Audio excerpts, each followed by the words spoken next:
We're excited to have you with us for our latest segment of our webinar series.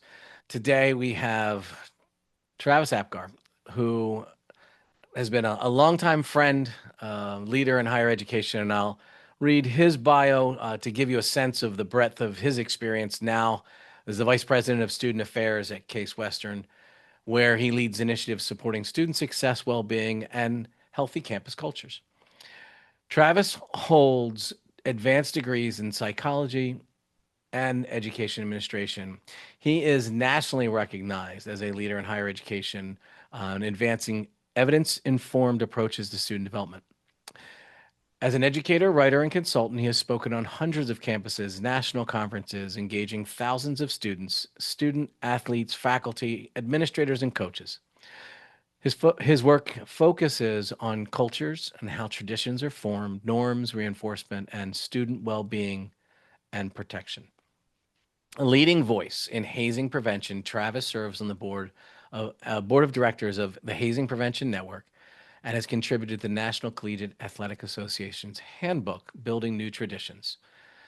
Travis is a frequent person to be the source of experience, knowledge, not just on stages, but for higher ed professionals seeking guidance and assistance. His more recent work focuses on the intersection of technology and student mental health. And we'll talk more about that today in particular, rather than all the experience that he has in hazing, though we may touch on that in some degree. He examines social media, artificial intelligence, and how digital environments shape the identity, resilience, and belonging of students. Travis encourages institutions to pair innovation with intentional norms cultivation and support systems to help students thrive both in physical and digital spaces. Travis also brings the experience as a father of college students and has been able to see that interesting new wrinkle from both the administrative and parental lens. Travis is also just a longtime friend who is, quite honestly, one of the most supportive, kind, and generous of his time and experience that you can find in this field. So I'm excited to spend this time with you. Travis, glad to have you here. And what we're going to start doing is talking about some issues like that paradox of loneliness and belonging as compared to the interconnectedness, the uber interconnectedness of students. We're also going to talk a little bit about the friction between building resilience and skill setting with creating space that are safe and incorporating an active sense of belonging.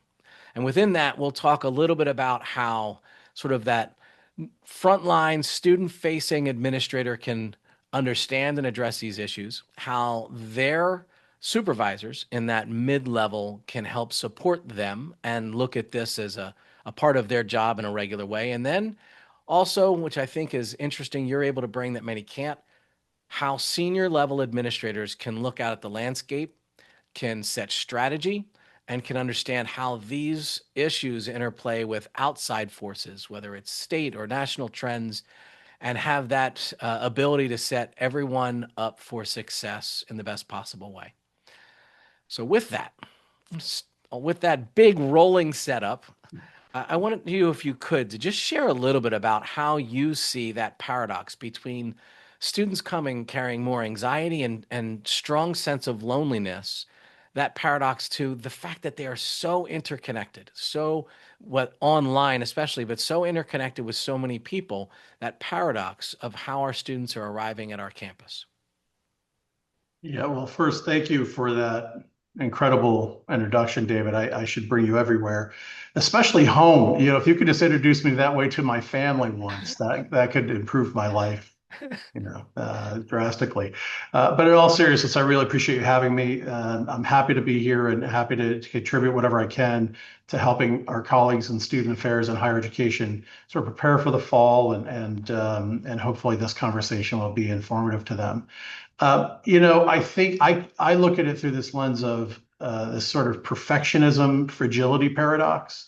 So, probably never in our history has a generation had such a curated life.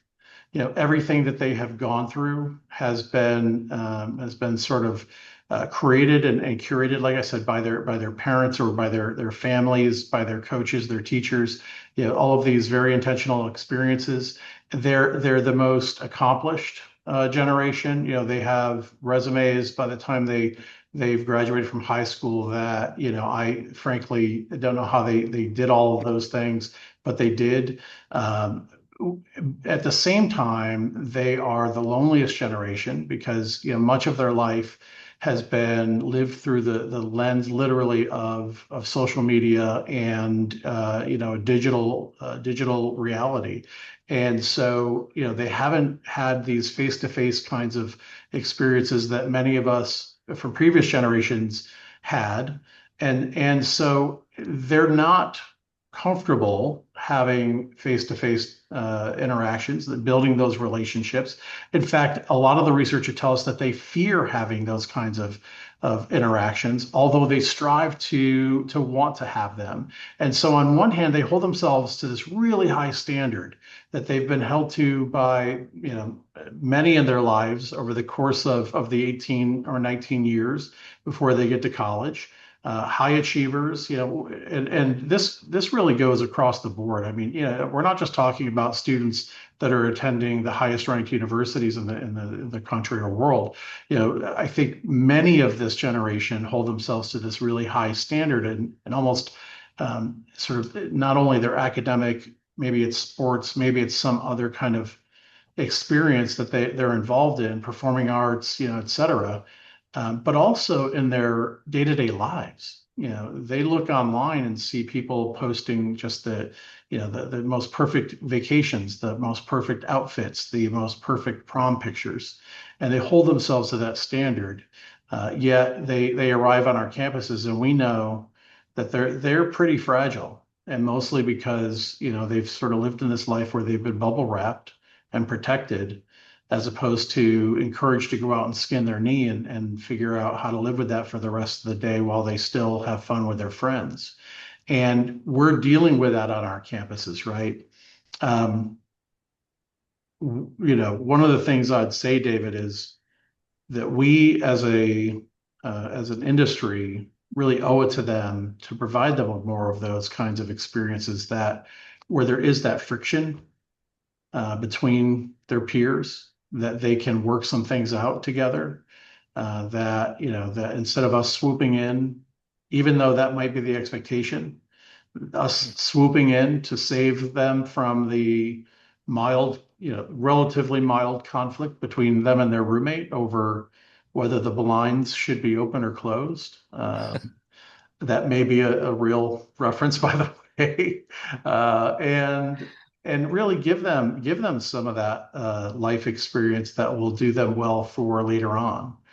One of the things that I've been doing a lot lately, and as you know, I chair a task force here at Case Western Reserve on the effects of AI and social media on students' mental health.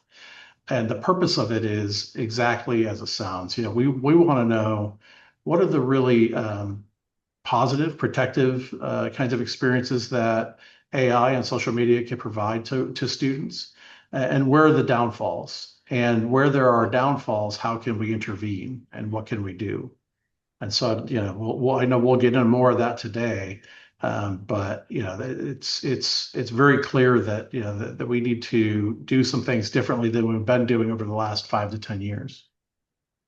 And I guess with that same level of curated perfection, that whether it's on social media or their expectations of the promposal or whatever that might be, there are these expectations that are set up that they see through that lens. And quite honestly, universities and colleges are in some small way playing into that too. Their course, I mean, their catalogs looking like the perfect ad of everyone hanging out and on the quad in Rochester in a sunny day, one of the three sunny days they get, where everybody's hanging out and looking perfect, and different types of people laughing and enjoying, and that's very appealing. And universities have to be able to show that side, that appealing side, but does it set up expectation hangovers or mismatches of expectations with the reality of what you're as a university giving them compared to what the opportunity you're providing them to build. Is that friction causing problems that you see? Yes, David. So first, let me just defend Rochester. One of my sons went to school in Rochester. They have at least 5 days of sun. Okay, So, okay. and no, it's a lovely place. But in all seriousness, yes, it does feed into this idealism that they come with, right? That they're going to arrive at this place that they have learned so much about, especially online, and through reputation, and then through folks like me who have nothing but great things to say about this university when we interact, and I brag about it because there's a lot to brag about all of our schools, and we're not intentionally trying to do that, but we are feeding into this idea that it is a perfect experience, and then they come here, and college is designed to test you, right? It's designed to push you so that you grow. And when they feel that push, those who aren't really prepared for it, yeah, that's a big letdown. They don't interpret it in the way that we intend, right? They don't interpret it as, wow, I'm really getting my money's worth because they're pushing my abilities so that I can get better. They interpret it as, wow, maybe I'm really not ready for this place. It is perfect and I'm the problem. And so Mm, that just feeds into that transition, especially for the incoming first year students. If we're talking about the traditional 18 to 22-year-old sort of residential, universities and college campuses, but even at places like community colleges and other where when it's your first experience, that transition is hard. It's a different atmosphere. And we can certainly, unfortunately and unintendedly, contribute to that ideal sort of experience that they can't live up to. It's a little mm. bit like when I go on vacation, if I'm being honest. I always think it's going to be the absolute best thing I've ever experienced. And by the time I'm done, I sort of question, why did I do this? But the reality is, if I go into it with the right set sort of expectations, I'm going to get, more out of it than I ever dreamt. So we have some role there, in higher education to talk about what are those realities, to talk about, especially at high performing academic institutions, it would be irresponsible of us not to say, we're going to push you. And if you breeze through here, we've not done our job. And I think they expect, and that's, two things you bring up that are really interesting, because I do think they expect to be pushed in the classroom. It's going to be hard for me to learn the things that I need to learn to do the things that I want to do. I think that's the expectation. But what you bring up in terms of being pushed in the outside the classroom learning, the personal development, that whole student learning, they don't expect that. We don't sell that. We don't say we're skin your knee university, which maybe is a good new model to push as a sales tactic. But I think what I'm hearing from you that's really interesting that I didn't expect is that internalization of the university's fine. It's me. I'm the problem. And that focus inward, and that sounds like a lot of weight to carry. How can you set up systems working more toward your administrative hat? How can you set up systems or prepare us as the institution to catch that, to look for that, and to be able to support those students when they're in that internalization of I'm not perfect and I don't belong. Yeah, well, first, I think we have to come to a realization that um, many of us have sort of fallen into this trend that we have to present the absolute best picture of our experience of our campus, of our, all of that. And that's okay. We don't have to necessarily change our marketing, but one of the things that we're starting to pick up on, at least I have, in some of the literature, would say students are actually looking for more of the authentic experience, that they are, they're experiencing some of this perfectionism fatigue through social media. They know that, I mean, I can't tell you how many times I hear students, talking about things, videos they see online, and immediately say, oh, that's AI, that's too perfect, or, even though it may actually not be, they're at a place where they are really critical of things that appear really perfect. And so I think we're getting to a place where there's an opportunity for us to talk about how we're going to help them grow by stretching. This will be a community in which, not only are they going to develop, all kinds of academic and scholarly skills through research and experiential, learning, et cetera, but that we value, we have to be really clear about our values. We value, the inclusion of thought. We value the diversity of thought because it helps us to solve, some of the most intractable problems that the world has had. And unless we come at it from many different minds, we're probably not going to get to that solution. But part of that, David, means at the top we have to understand this is what's happening and here's how we are contributing and what we will do differently. We have to accept that first. And then we have to enable sort of the middle management and the people who are really on the ground, the student facing people who are working with them hand in hand every day to do some things a little bit differently. And what I mean by that is to really give them the ability to design programs and experiences where low stakes failure is part of the experience so that students can experience, and I'll be the first to say, I've lived a charmed career. I've worked at really high achieving institutions, and so I've worked with students who have not experienced a lot of failure in life, Mhm. and because of that, they're just not prepared for it. And so we have to design that in, right? We have to help them understand this is a part of the program. And by the way, you should want this experience because here's how it will prepare you for later on. Um, so I think it's recognizing at the top, enabling the folks in the middle who are really enabling the on the ground face to face employees who then are designing programs that really speak to the realities of life and helping students navigate those things. That's a good thread to pull. I want to, I love the idea of the senior administrator saying, how do we build this and sell this? It's a feature, not a bug, right? The friction is a feature, not a bug. The first failures are features, not bugs. And the safety around you to fail safely, in an environment where hopefully you've already found some belonging, so you can find some of that psychological safety to then fail. But so let's do we'll do a specific, like a category. Residence life is an easy one. You brought it up before to for someone to consider. So you have the frontline RA and RD, the people running the building, the people running the floor, working your way up through the chain. How can, starting from the bottom, you talked about programming that empowers this focus and this opportunity for failure.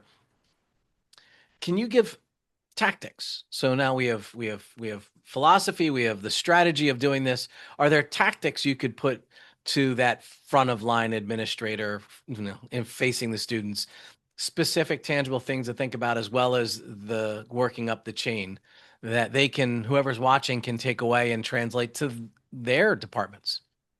Yeah. So let me give you a really, what I think is a good example. It's sort of a fun activity, and you might imagine that this is one that RAs would do when they're building community on their floor or in their building or whatever their area is. At the beginning of the year, maybe it's during orientation or welcome week or whatever they call it on various campuses. You could have a series of obstacles, right? Put people in teams, give them a challenge of, hey, we're going to compete against the floor above us. Here's the challenge, right? Recreate this Lego shape without, one person gets to look at it, they get to communicate it to another person, but you can't look at it again. And as a team, whoever gets closest wins pizza party.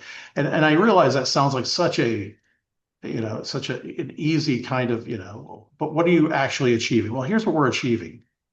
Believe it or not, some of these students actually have still not been able to communicate that much with people they've just met. So now we're achieving some communication. They have and by the way, they want to communicate.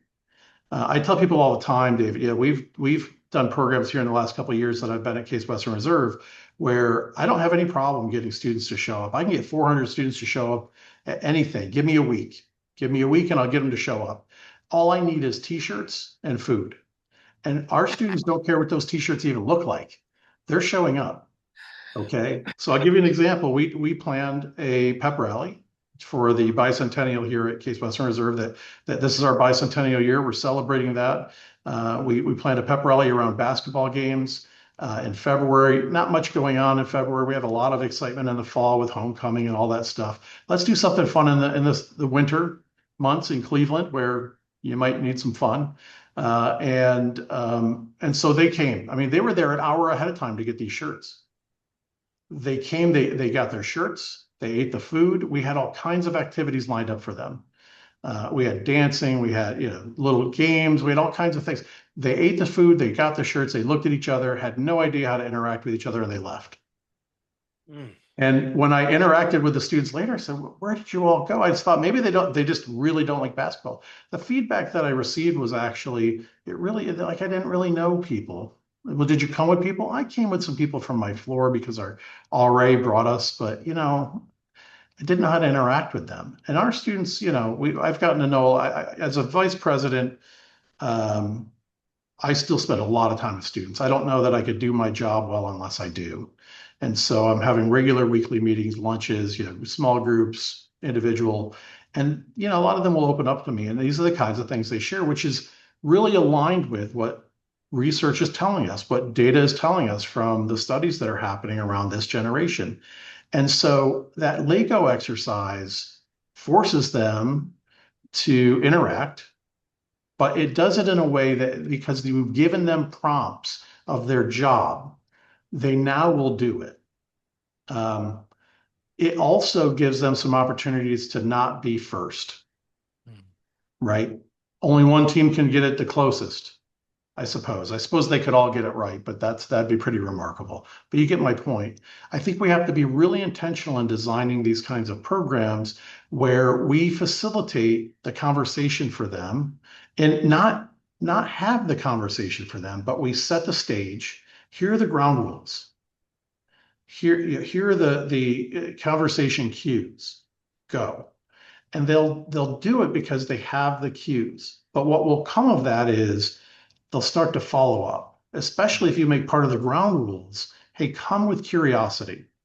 And you set some ground rules like this is not a place where we're going to challenge each other to win a conversation. This is a place where we're expecting you to be curious about the other person and learn about that other person, learn about their background, and have them learn about yours because there's value in knowing each other and appreciating that you have differences in your lives. You have different points of view, and that doesn't mean that you can't be friends.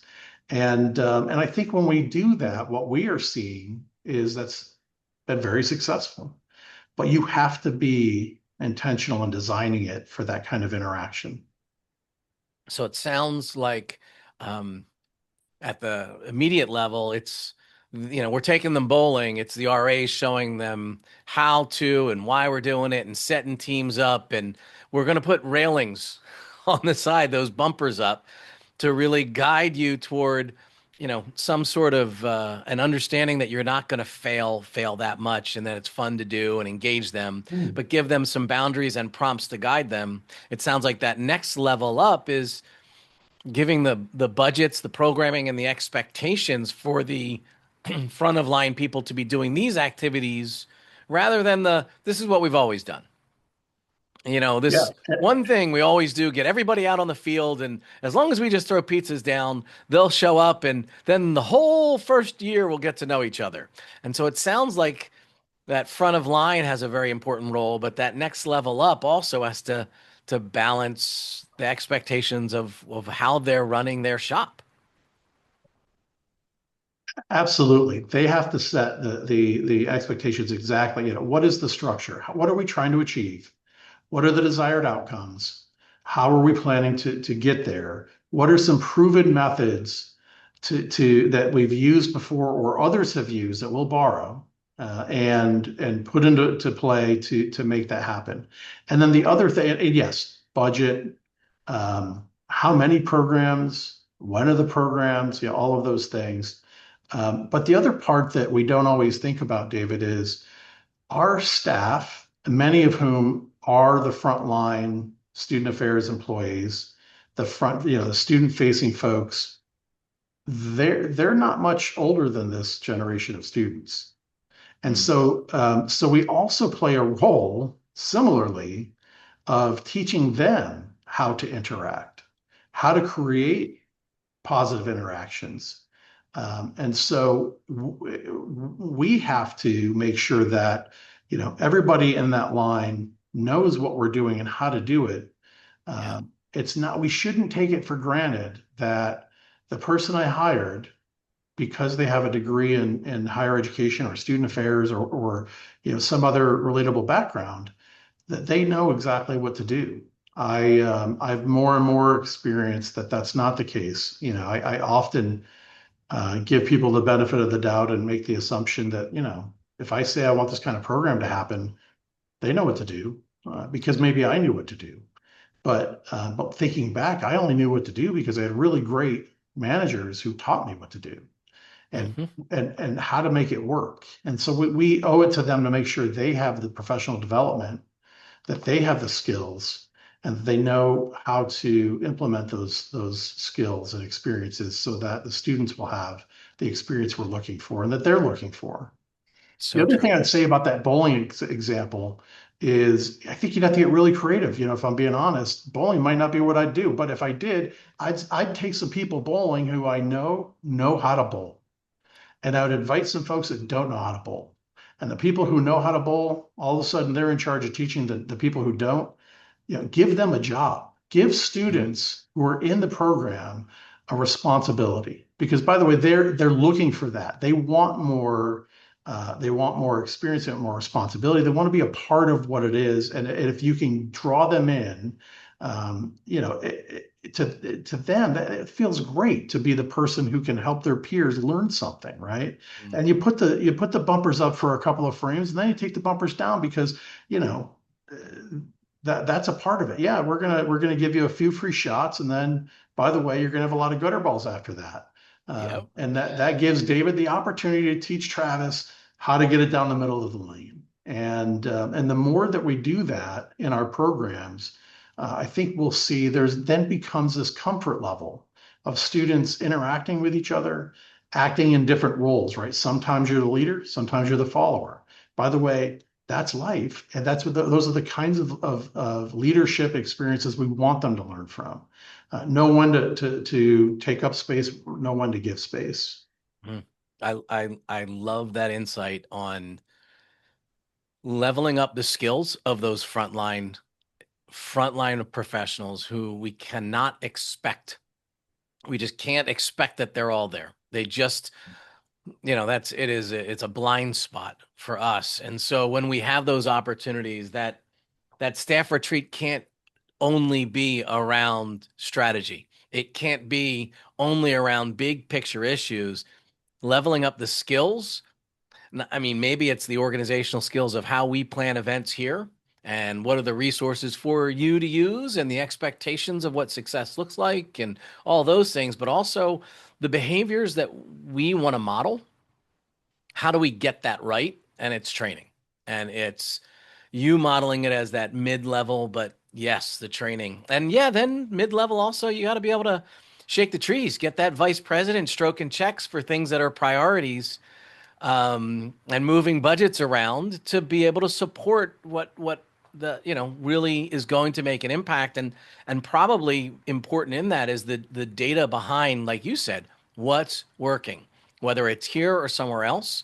This worked to accomplish that goal in this way. And I think we don't do as much after action reporting on the programming that we're doing to allow for some of that data to empower the mid level to say, here's how we can align our budgets in a data focused way, to support the higher, student affairs goals of the higher goals of our student affairs division. Yeah. And David, that's exactly that's that's a part of what has to be built into any strategic kind of approach, right? People love to point to, well, what's your strategic plan? When I arrived here 2 years ago, there was a strategic plan in place from a previous VP SA, and it was fine, but it was created 5 years before that, if not more. And people kept saying, well, we're waiting for your strategic plan. And I bring this up because you don't always need a plan, but you do need some guidance, right? You do need to have, I think, a clear kind of mission and at least some action items that speak to big enough kinds of pillars that you're trying to achieve. And I say all that to say, at the beginning of this, you asked me a little bit of, you were asking me about what are some of the challenges and things that students are thinking about. And one of the things we haven't talked about that I want to bring up is on every student's mind is the cost of this and the return on their investment. At 18 years old, um, and you know my story. I'm the youngest of 8 kids. I'm the only one to go off to college. I have the highest level of education in my kind of extended family. I didn't, I wasn't, I was lucky enough to get some really great financial aid, and it didn't cost me, the price of a small mansion to go to college. But it was expensive for me. The loans that I did end up with was expensive for me, but I always saw it as an investment because I knew that it was going to give me a lifestyle that was better than the one I had. Today's students aren't convinced that that's true. And if they don't come from affluence, they don't come from generational wealth, then every penny they're spending here, they expect a return on that investment. It is, um, it is it's on us to demonstrate the difference that we made with the work that we did. So my staff sometimes hate when I say it this way, but um, when they say, "Well, we had this great program or this great initiative, and we had all these people come and we did all these things," but they don't answer the basic question of so what. In other words, what did you actually achieve? What are the outcomes that moved a needle in a direction that I can point to and say that matters? So they hate when I say the so what part because it's a little, but I immediately go to okay, when you're designing the program, you have to be able to articulate what are the desired outcomes and how are those desired outcomes meaningful in some way in the development of that student or that group of students in in the skills, the interpersonal development, the achievement of their goal, which is a degree and most of the time a career. The vast majority of incoming students say that they are trying to attain a degree so that they can be financially stable or well off. And as we know, that's not a market we live in today. Most of people who are getting degrees are still finding it hard to get a job, even though they may have, what was 10 or 15 or 20 years ago, a degree from an institution that automatically led them to, the promised land. That is not where we are today. They're having to take jobs in retail stores. They're having to drive Ubers. They're scraping by, even though they might have a degree from a prestigious university and they graduated with 3.8 GPA and especially if it's in a degree like computer science where AI is just decimating, a lot of those kinds of jobs. And so we have to be able to, we owe it to them to show every dime we spent was well worth it because we helped you achieve these skills that are applicable. And it's not really, I was speaking about 20 years ago. 20 years ago, a lot of students said they were coming to college to sort of find their central philosophy. How do I see the world and my relation to it? Yeah, they wanted a job. Okay. But they were more open to this idea of the experience as opposed to achieving a degree. Degree gives me, the ability to then go achieve the career.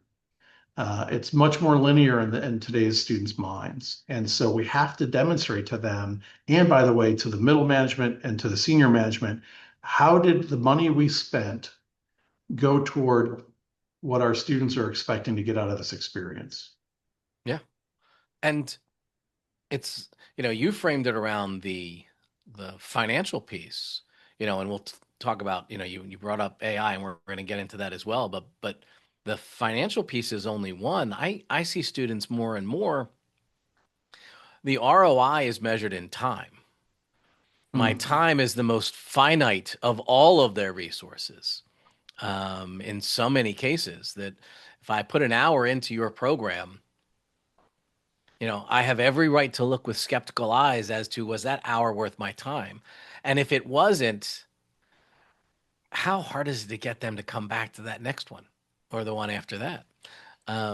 So that I would see going toward that front line, the strategy of the sequencing and the marketing so that people can accurately say, that one's not going to be worth my time and they don't, or that one is, so that we're actively marketing but accurately marketing these things as well, I think is really important. And again, for that mid-level to be able to have a diversity of event types so that we can pull different people in to assess the value of time that they're providing to return that they're getting. And many of these are, structured around the idea of belonging, how we can help them find the communities where I invest my time in the same way that you invest your time, and that alignment, where it can be for people of similar minds. Yeah. What No, you you're absolutely right, David. That's the one great sort of equalizer, right? Is that students do come with a lot of different motivations, kind of categorized in some similarities. But the one thing that typically runs true is they want to make friends. They want to belong. They want the experience to be one where they really, they feel good about it in the end, and they've made some close relationships. And so that's the other piece of how we build things in, right? How do we facilitate their interactions in ways that provide them those opportunities? And it has to be a lot better than just getting them to a place, because that's not good enough today. Well, let's spend a little time because I think there's an interesting wrinkle um, between the AI experiences that many of them are getting and belonging. That AI is cheaper on the time, it's easier. Yeah. I can interact with groups, I can get validation, I can even replace maybe therapy that can be given to me in a way maybe not really effective, but as the consumer, I might feel that it is.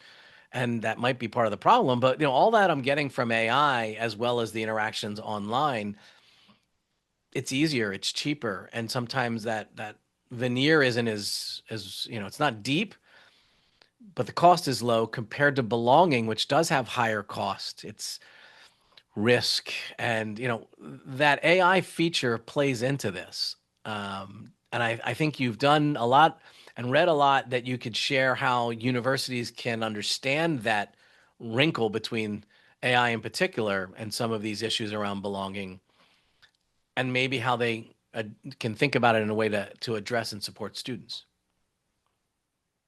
Yeah, David, this is a complex topic that we don't have enough data on yet because it's rapidly growing technology. But here's what we do know so far. Um, we should not vilify AI as a mental health tool, as long as individuals, especially young people, see it as that, with an understanding that it's an entree to human professionals when needed, right? So I'm a firm believer that we don't want to pathologize everyday life experiences, right? So if you failed a test and you feel very upset about that, that's normal. And we need to teach you how to normalize that and then work through with some coping mechanisms and healthy ways and recover from it. What could be really helpful in that is things like telehealth, right? So, you read a whole lot of here's what Travis is involved in. One of the things that's not in the bio is, I serve on an executive advisory committee for Timely Care. I'm a big fan of telehealth. I think that it has its place in the mental health world, assisting students. What I firmly believe in is that we have to convince young people that it is not the only place, and that when you get to a certain level of need, that you have to seek out. Because you have to seek out that counseling center, the live counselor, whether it's off campus at home, you need that professional who understands how to read body language and not just give you affirming statements which is typical of AI and chatbots and that they can help you truly, especially if it's a clinical issue. They're best suited, and they're the only ones suited to truly provide that level of care. And so, for us, it becomes a challenge. For us being student affairs professionals, it becomes a real challenge to be able to promote these things in all the ways that would encourage students to use it in healthy ways. What are the best practices? And then, what are the best practices for utilizing whatever resources you have on your campus of actual, the licensed psychiatrist, psychologist, other healthcare providers, and how to easily connect and work with them. One of the things that I worry a lot about is some of the data that tells us the frequency by which today's students are using some form of AI for mental health help without going on that next step and getting the human face-to-face professional intervention. That scares me a lot. I think there are tools out there that many campuses are using. I just mentioned one that does a good job of helping people know when to make that transition. They also, when I say telehealth, it's not just all AI. They actually have a lot of real people providers who can do a Zoom call, and that's a lot better than not having a human being involved. But I'm still convinced that the best case scenario is the human being sitting in the same room and having that sort of ability to read all of the signs of what the student is giving off when they're having the counseling session or that conversation. The other thing that scares me about it, David, is when they're using AI and it's not our systems, it takes it completely out of our sort of our process to understand who needs help and intervention. Yeah. Most campuses now have some sort of early intervention process. We plug a lot of data into a very sophisticated software program that will tell us when David has had one or two or three incidents that have then we consider that a red flag, and somebody should communicate with David and find out if he's okay and if he needs some further interventions. Sometimes it's serious enough that it's only one thing. Sometimes it's a series of things and it's low level, but because we have multiple, now we have the red flag. And when you take that outside of our system, I get really worried, because I've experienced some real tragedies on campuses that I've worked on, and I was once the dean of students for a long time, and in that role, I played the part of representative of the university to families where a tragedy has occurred, or and not even the death, but students who just they failed out, they've gone down a path and had some real harm, mental or physical, and we have ways to be able to intervene so we can avoid that now, and this complicates that greatly. So I don't want to vilify AI, but it certainly has complicated things. And if you're on the sort of side of, well, I'm going to ignore it until somebody figures it out and tells me, I would strongly encourage you not to be the late adopter of this. I think that I would encourage people to really read the literature, use it yourself, get a feel for it. It helps me tremendously when I'm interacting with students and parents to be able to say, "Oh, I use it all the time, and this is how." It gives a little of credibility, and when they're talking about it, you now know what they're talking about, right? And Mhm. but yeah, it's complicated.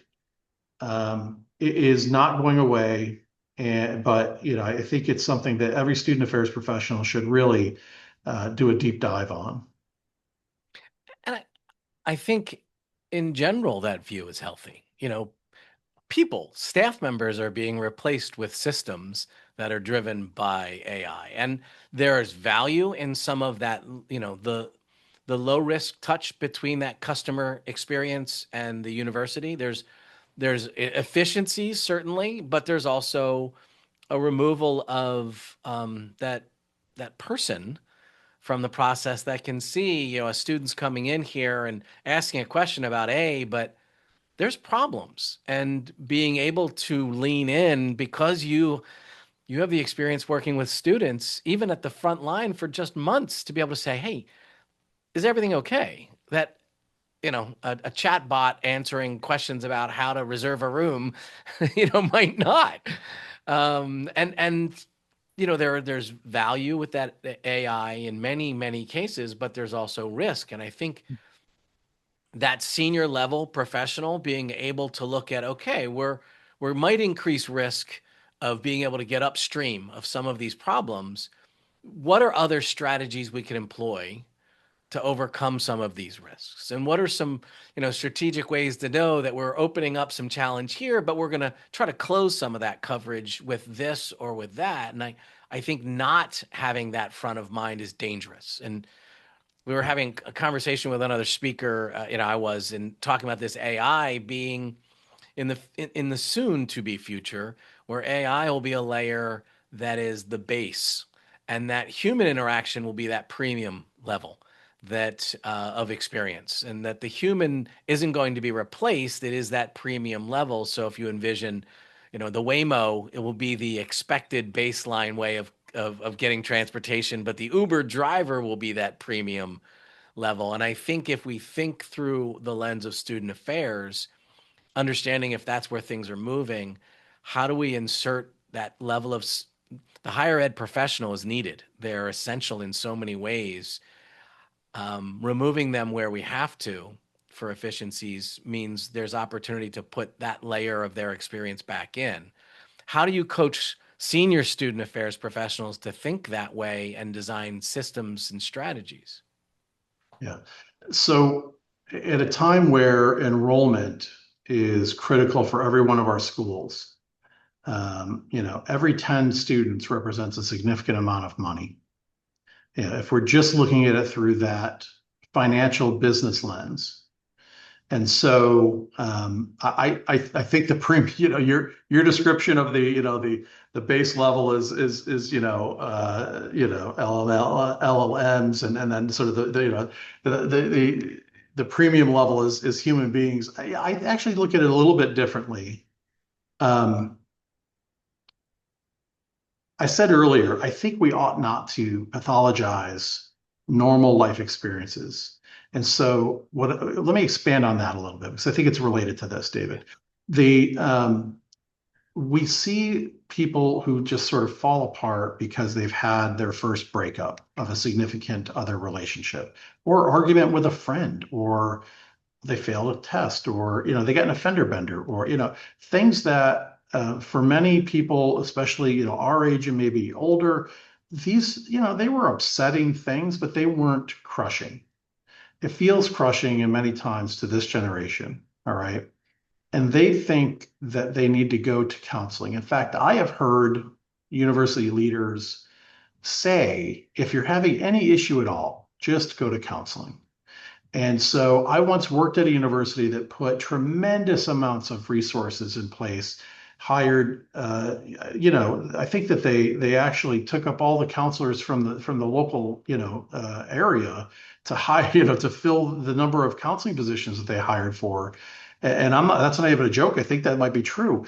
And the only thing that accomplished was creating more opportunity. And so, yes, we'd hire a counselor, their schedule would get filled.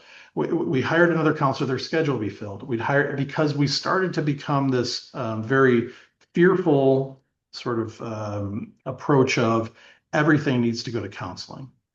Mm. I think that AI is one layer where things that are regular life experiences, there's an opportunity. I don't know that it's sophisticated enough now, but I think that there's an opportunity for some of these bots and telehealth and that to play that role for the kid who needs somebody to say, yeah, it hurts. Give it a few days. You're going to be fine. It's going to hurt like hell for a few days, but give it a few days and you'll come out stronger. And here are some really great coping mechanisms. Maybe try doing these things to keep your mind off it, or try doing those things. I think that that's a great level of where AI and other kinds of machine learning can help with mental health. And then you reserve the licensed counselor for the people who really need licensed counseling. Um, I also think another way that you go about it, David, is that you train other people on campus to help to fill that void. So the more that you can get the people who work in, other areas of student affairs, faculty, athletic staff, recreation staff, to do things like mental health first aid or QPR training, or those sorts of trainings that give you an insight into how to recognize there's a problem, how to intervene in that problem, and how to refer that problem to the appropriate resource. You will have created a community that's really well prepared for this, and which then is pushing people to the right places, not flooding the counseling center, but addressing the issues and helping students develop all the skills that they need and the tolerance and resilience that they need. I think those are the kinds of ways that we do that. And in between, I think we have to work harder at creating a culture of well-being for our students, promoting things like nutrition and sleep and healthy relationships, and what do those things look like, and not making assumptions that they know, and then more than just modules online, yeah. Mhm. So I think those are some ways that we get to that, David. I love that. Well, this has been a fantastic conversation. I think we've been able to touch on some really big themes. The one that we haven't hit that if we could talk briefly about is that we are not a bubble. We are living in an environment of great tumult in our, whether it's state expectations, federal expectations, not just on how we program, but what we program and what we don't program, that intersects greatly with our goals of creating belonging and successful students that have a sense of safety, but also build resilience.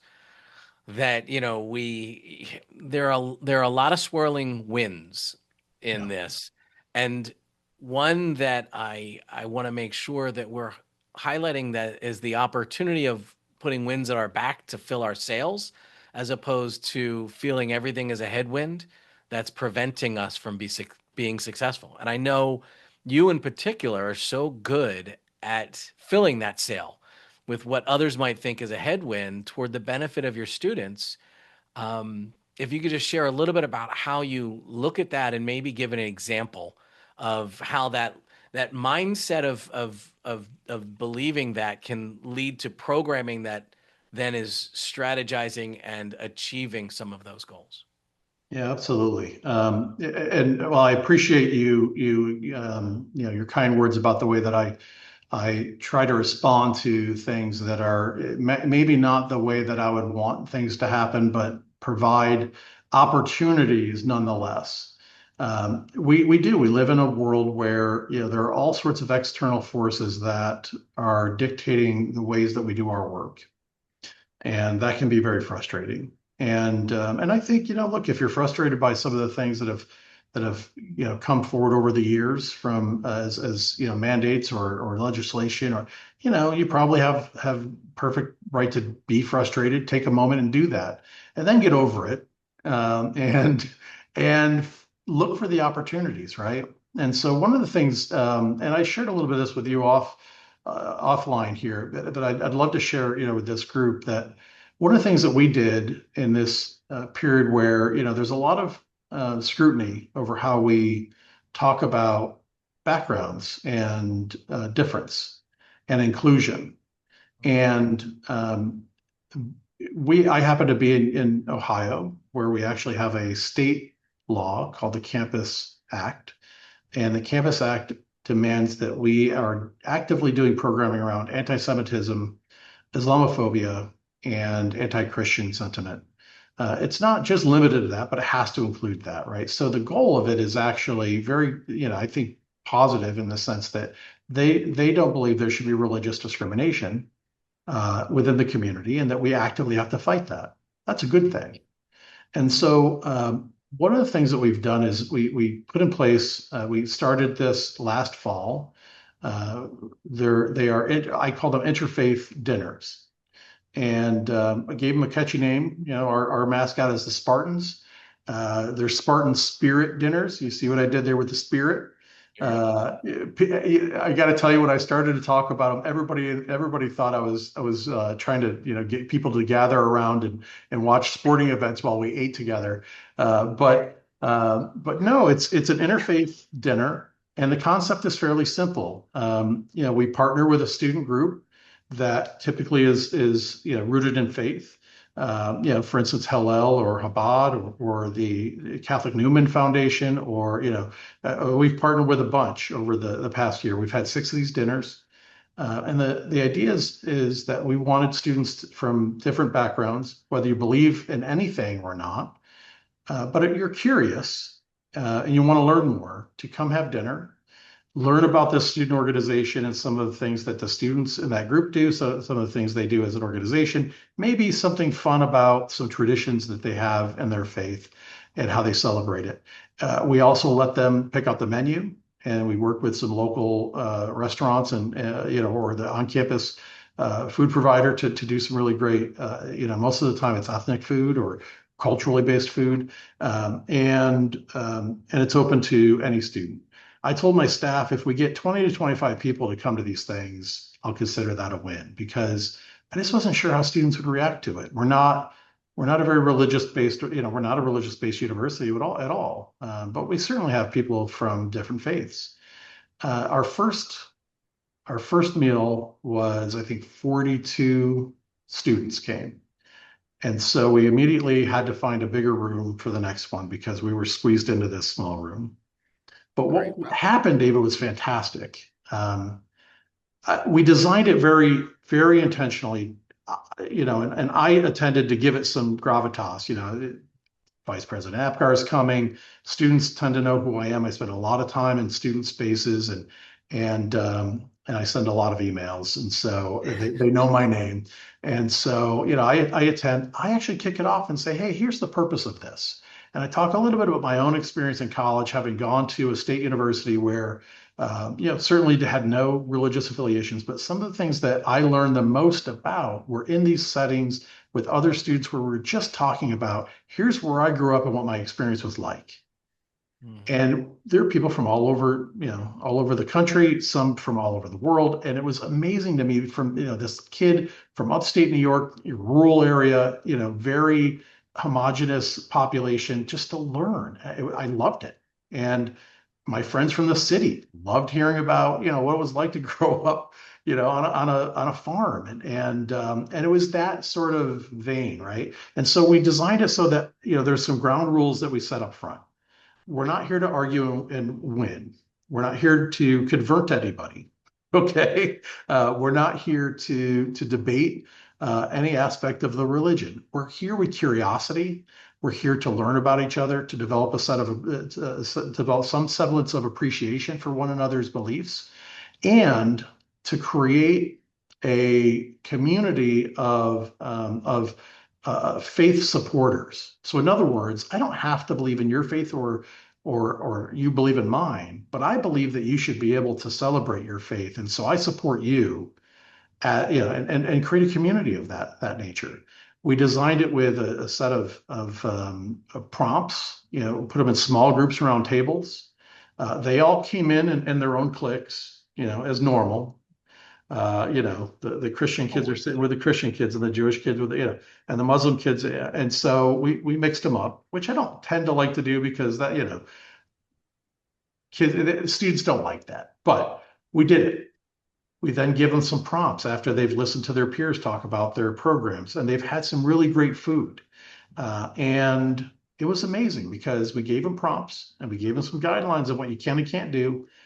They just had conversations. And after a couple of these, and we assessed, by the way, and we learned that they loved them. Um, Mhm. at its height, we had 85 people coming to some of these dinners. So we averaged over the six, we averaged about 55 attendees for each of them. We covered a gamut of different topics, Christian religion, Christian, Jew, Muslims, Yeah. Hindu. I think there was a couple that I'm leaving out, so I apologize. I'm leaving some out, but um, we saw it in the assessments that they were learning about each other's faiths, that it changed their mind about what they previously thought about people who belong to those faith groups, Right. that they did not only they interact and have better feelings about those peers, but that they became friends with some of those peers. And I not only saw that in the assessments, but I saw it on campus, David. I know these students. It's not that big of a campus, right? 6,000 undergraduates, but you see students in the student centers, you see them hanging out with each other, you start to get used to, well, that's this clique and that's this clique. Well, all of a sudden I see some of those people from those cliques coming to our Spartan dinners, and they're no longer just sitting by themselves. Now they're actually hanging out, talking to each other, walking across campus with each other. And they would never have given the time of day to each other, and maybe even had some hard feelings against one another because of their perceptions of what it Hmm. means to be this. And so it's not a panacea. It's not the silver bullet, but when you intentionally design programs and you take some risks and you create some friction, but you have the safety net that's close enough. I think that that's what students are really looking for, and they find value, and they find that companionship with another human being that they're looking for. And so, if I give any advice in addition to sort of those pillars of, create the ground, lay the groundwork, do the Yeah. do the very intentional design of the program, incorporate students as part of the leadership. They want to hear from them, not me. But I would also say, stop focusing on the really huge programs where you're bringing a lot of people together. People like me, in leadership positions, we want to know what the so what is. We don't really care about how many people showed up anymore. Now we want to know that we're getting to a decent number of our population, but I'd rather see that be through 25 different programs than one big one that brought them all together once and didn't have as Right. much meaning. So I Yeah. appreciate you giving me that opportunity. But yeah, we're really proud of this program. It's not rocket science, but it's really made a difference, and we're going to keep doing it. We're actually going to expand and try to do it in different ways as well. Well, from someone who works with lots of those studying and have studied rocket science, it's not. But I think that there's a place for that big keynote speaker. Campus Speak exists for that place for a big keynote speaker. And there's a place for other types of programming as well, and the variety of them that are important. But I love this as an example of, again, taking that wind and deciding it's not a headwind, but something that'll fill your sails to really create belonging, to create community, and to create places and spaces where people are going to be able to have some friction and learn from it, and do it in a way, like you said, that there's ground rules, there's a goal that's understood. Students are entering this space supported, but also challenged. And that's a great example. I appreciate you bringing that up so that those thinking strategy level can think about how they can create headwinds, and those at the mid level can think about structuring a variety of opportunities so that those at the front line that are doing most of the planning can actually execute really well. So This has been a great conversation. And I know that, yes, many of these people watching are going to want to bring you to campus so that you can do an amazing program to support their hazing prevention work. You do that at so many places and you do it so well. And leadership programs and other keynote types of things. But one thing that a lot of people might not know is the support you provide in those staff retreats, those strategic planning for divisions because of this experience being leveraged to such success and your ability to make it very accessible for from the senior all the way down to that front line. So I encourage anyone watching, you really want to see this opportunity brought back and put in place. Travis is a great person to help you figure out how to do that best in your circumstance in a consulting type of way. So we'd love to help put that together for you, or just bring Travis or any of the programming that he does. It's very, as you can tell by how he approaches this work, student centered, and that's always what you're going to get. We have other webinars coming up soon, so stay tuned for what is next. We're excited that you're able to be here with us today. And thank you so much for investing your time in so many students to become better people through the work that you do. Campus Speak is here to support you in all of those efforts. Thank you, David. Appreciate the time and all the work that Campus Speak does, and hope that we can continue to help campuses throughout the next several years.